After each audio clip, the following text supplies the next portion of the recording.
Here's how you can make fresh, delicious golden ghee at home.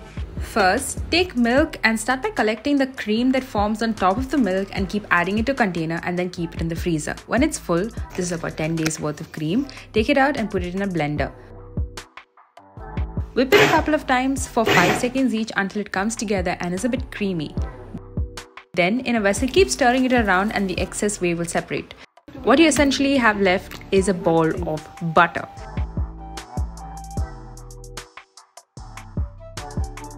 Now to make it into ghee, heat the butter in a pan and let it all melt. Stir continuously to make sure that it doesn't get burnt. You can see that the liquid starts separating from the solids, and then when it starts bubbling like this, keep a close eye because it can get burnt. When you can see it becoming golden brown, switch off the heat.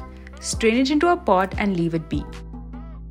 The next day, it will look like this. Oh my gosh, doesn't it look incredible?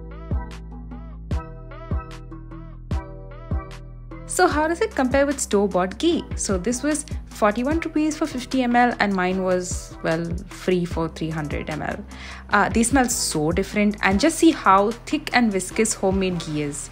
I rest my case. And also, the best part is now.